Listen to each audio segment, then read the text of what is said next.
How's it going, everyone? Texas Man here, back with another video. I hope that you guys are all having a wonderful day. If you guys would please give this video a thumbs up if you guys do enjoy it. Subscribe, of course, if you guys have not already. Also, doing the biggest favor of all, make sure you guys hit the bell notification button. Select all for all notifications. You guys don't miss out on future content here on the channel. And as always, if you guys have any movies, shows, or games you guys want me to watch here on the channel, please let me know in the comment section down below. Man, oh man, did it feel good to actually be able to wear that Star Wars Stormtrooper helmet again. It feels like it's been an eternity, even though I know, we talked about Skeleton Crew like 2 or 3 months ago. But man, does time fly by. If you guys have missed out on me talking about Andor, I do have a Andor Season 1 video. You guys can find that in my All Things Star Wars playlist. I also should have an Andor playlist. If I don't, I will make one, and I'll try to leave a link to it at the end of this video. I really enjoyed Andor Season 1. Yeah, it was kind of a slow burn at times. I think I gave this season overall like a 9 out of 10, maybe a 10 out of 10. Something up there. I gave it a really high rating. 3 years later, we're back with Season 2, and this is supposed to be 12 episodes. And it is supposed to be the last season of Andor, and this season, it being the last season, it's supposed to lead directly into the events of Rogue One. So that'll be interesting to see. This is going to be part 1, and what Disney Plus is doing is they're releasing 3 episodes at once, and then next week they'll release episodes 4, 5, and 6, then 7, 8, 9, and then 10, 11, 12 together. Basically, what they're doing is they're splitting the season into 4 parts, and what's also interesting is that basically each 3 episodes is like a chapter, and they take place 1 year apart from each other. So these first 3 episodes takes place 1 year after the ending of season 1, and then the next chapter, the next chunk, episode 4, 5, and 6 is going to take place 1 year after the ending of episode 3. So you have an episode that starts everything off, you have an episode in the middle that things happen, and then you have a finale episode. Basically, it's like 4 little movies that we're getting, which I think is kind of an interesting way to do a season, and an interesting way to do a TV show in general. And I hope fans will enjoy it. So let's dive in. We are going to be talking about spoilers. Yeah, I've waited a couple days after it's been out. Normally I don't wait so long to talk about Star Wars content here on the channel because you know me, I'm a big lover for the original trilogy, and I also do love the memeable prequel trilogy. And one of the biggest reasons I started this YouTube channel was my hate for Star Wars The Last Jedi, and just the general disgust I have with the sequel trilogy that Disney made. Just not having a blueprint and outline of what they wanted to do and just hoping for the best, I didn't like. And that's one of the reasons that's like the main reason I started my YouTube channel. Is Andor Season 2 Part 1 any good? Yes and no. Okay, there's a lot of things in these 3 episodes that I liked. There's a lot of things in these 3 episodes I didn't like. It's not perfect. It is definitely off to a rocky start. I am hopeful, though, that the future parts / chapters are going to be much better. I've heard that that's what it's supposed to be, but, first impressions are everything. There's a lot of people, they're going to watch these 3 episodes, and they're going to be like, I really don't care. To me, I'm curious as to just how these episodes are going to lead into the events of Rogue One. And, the actors and the director have all said that, this season's going to make you want to rewatch Rogue One. And because you've seen Andor Season 1 and 2, it'll make you appreciate Rogue One a lot more and make you look at that film in a different way than you saw it, during its theatrical release back in 2016, I think.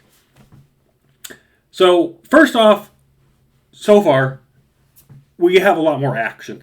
There is a lot less talking. It's not as slow paced as Season 1. There's a lot more dark and adult content in here compared to something like Skeleton Crew. Yet there are some humorous moments. Now, I want to get the biggest thing out of the way first. That is something that the internet's been going crazy about, is this rape scene that's in episode 3 towards the end. First off, the show is literally rated TV-14 on Disney Plus. So, first off, I don't think anybody 13 or younger should be watching the show to begin with. That being said, though, when I heard this, I was just like, a rape scene in Star Wars? Really? This is how desperate Disney is for new ideas in the Star Wars franchise? First of all, I don't think George Lucas would allow this, right? Okay, let me explain something. It is a attempted rape. Okay, there is no rape. So, if anyone says so, they haven't watched the show, they haven't watched the episode. They're just spewing nonsense for the sake of clickbaits, views, and, just attention. Okay? I'm real with you guys. Okay? I tell you how it is. And if you don't like it, sorry. But here's the thing. There is no rape sequence in this episode, in this season. There isn't one. Now, there is a Imperial lieutenant who attempts to, let me make that very clear, attempts to rape one of Andor's friends. He fails. He does not succeed. She is able to defend herself. She literally beats the crap out of this Imperial lieutenant and kills him. And that's that. And somehow people are finding this attempted rape sequence to be super adult and super violent. I guess people have forgotten over the years, that, Luke Skywalker's hand got chopped off at the end of Empire Strikes Back. Or the fact that Anakin Skywalker just murdered hundreds of younglings. He murdered hundreds of innocent, defenseless children in Revenge of the Sith. Just two quick examples of how Star Wars is not always kid friendly. Okay, just putting that out there. Okay. So I want to get that out of the way. It's an attempted rape. It's an attempted rape, but there is no rape. There's nothing shown. There's nothing gratuitous, adult, vulgar, violent. It's an attempted rape. And, if you're like 7, 8 years old and you're watching this, you'd be like, okay, she's just defending herself because this guy's trying to do something. If you're not old enough to understand what rape is, this scene's going to just fly by and you're just like, okay, she killed this bad guy because he's a bad guy. There you go. Okay, simple, done. I love seeing Krennic. Krennic does make an appearance. And I was really surprised that, I figured they were going to save his character, Director Krennic of, Project Stardust, aka the Death Star. I figured they were going to save him for later, but no, he's like full on front. He sets in motion, I guess, the events of the ISB and the Imperial Navy and whatnot to try to hunt down and squash the rebellion before it becomes a full on force and a problem that we see in Rogue One and, of course, in the original trilogy. So I thought that was kind of interesting. We also get to see more of Andor's rebel friends, like I already mentioned, and Mon Mothma. So that was pretty cool. Season 2 opens up with Andor stealing a prototype of a TIE fighter that would later become Darth Vader's TIE fighter that we saw at the end of A New Hope. And the whole action sequence of Andor stealing this TIE fighter prototype is very familiar, and it's very similar to how Finn tried to escape the First Order in The Force Awakens. So I thought that was kind of a interesting little Easter egg and reference. Like I said, Andor's friends that escaped at the end of Season 1, they're back, and, they've made a life for themselves on this new planet. And if you've seen the trailer, you know that they're hanging out on this planet with all this corn, and they're doing harvesting and whatnot. A lot of people were speculating, maybe this is a tie-in to Star Wars Rebels. Maybe they're hanging out on Lothal, on the other side of the planet, away from Ezra Bridger and whatnot. No, it's not Lothal. Sorry, it's not. It's some other planet. And considering that we only get to be on this planet for 3 episodes, don't ask me the name. I don't remember. I don't care. They only show it to you in a subtext title thingy once. And I'm like, okay, bye. So that was kind of interesting. Something that I noticed in these 3 episodes is that the Empire, they're not a joke. Like, if you watched Andor and then you watched Obi-Wan Kenobi, it's like they're 2 different things. Like, the Empire and the Kenobi show, they're just complete buffoons. It's like they got plucked from a circus, okay?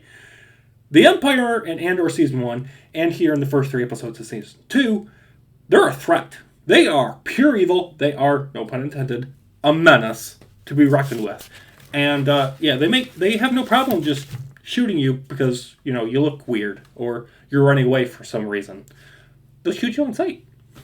So, yeah, I'm happy that, the Empire is actually a threat.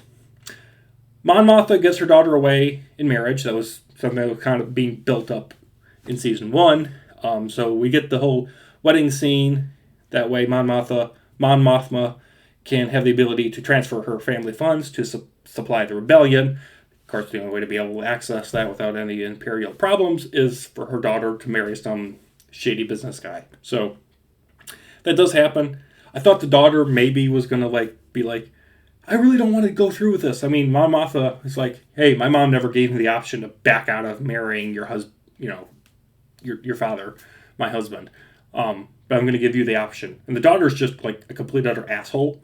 Like, I thought, there's a scene, and I'm like, okay, he won't hold my hand. He doesn't love me. And I'm like, okay, so she finally realizes that maybe this isn't a good thing to go through with. And then the marriage sequence is about to happen. And she's like, she just does a 360. And I'm just like, she's like, oh no, I'm marrying him. And, Mother, you shouldn't be giving me the option. I'm going to do it because I said I would. And I'm just like, wow, aren't you a snotty ass brat?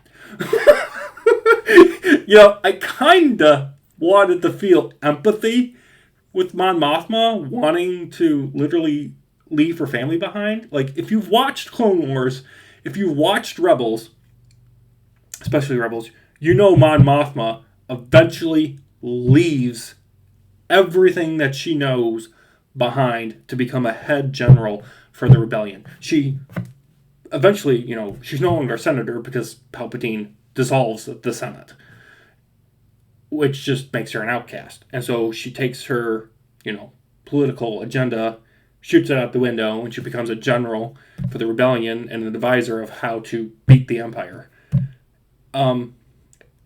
I figured, okay, she's going to leave her family behind, even though she really doesn't want to. I'm getting more to a point where I'm like, you know what, Mon Mothma? Leave your family behind. Your daughter's an ass.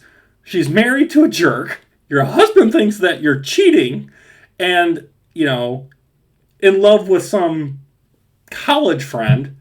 And I'm just like, why should I empathize with Mon Mothma? She doesn't have a good life. I'm not surprised that she would leave it all behind. So it's kind of just weird. I figured the daughter would have realized that, the marriage was just awful. And, no, she's just like, oh, I love him so much. And I'm like, confusing signals I'm getting.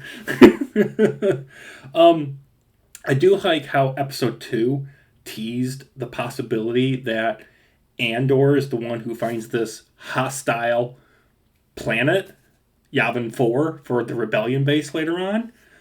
I think that was kind of a cool little Easter egg. So I hope we get to see, ties in kind of thing to the beginning of the rebellion and them having that base there. So that was kind of cool.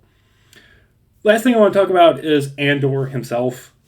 It's funny how, season 1 had a lot of different plots going on, but at least Andor was a part of it all. It did center on him as a character. He was doing things.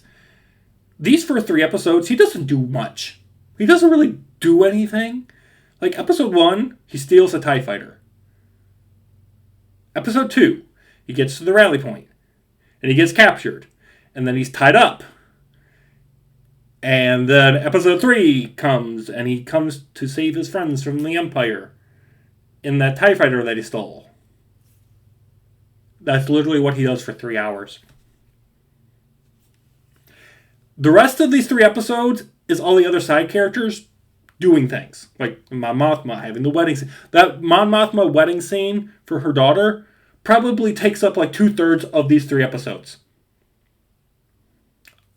Why is this such an important subplot that needed to be that long? Why didn't it need to be nearly 2 hours long?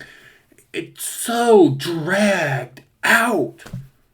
And I don't like it. And then we get this, And I know everyone's like, Mon Mothma can dance! Woo! She's dancing because she's drunk because her friend's about to get assassinated! I know people like dancing to techno music. I used to when I was 10. Now I'm older. Mon Mothma dancing? I didn't get any enjoyment. I was watching the sequence and I'm just like, how in the world does this relate to Star Wars at all? I'm just like, I just don't get it. I don't understand how this is supposed to be. Hey, the rebellion's beginning. The spark is becoming a flame. While we're having this. I'm just like, what the hell is this? Oh, and you think what I'm doing right now is goofy? If you've watched the episode, it's probably a better adaptation. So overall, these first 3 episodes, it's kind of a mixed bag. I'm not like, oh, season 2 is horrible, don't watch it, don't waste your time. There are good parts to it. And I'm excited somewhat to see what happens. I want to see how it ties in and leads into the events of the Rogue One movie. But why does it need to take so long to get there? So, to me, this is just average Star Wars. Definitely miles better than The Acolyte, I'll give you that, but that's, not a low bar to pass. So, with it, I'm going to give these first 3 episodes a 7 out of 10. Thank you guys so much for watching. Have a wonderful day. If you guys have seen the episodes, what do you guys think? Do you guys agree or disagree on anything I've said in this video? And I'll see you guys on the next one. Peace out, guys.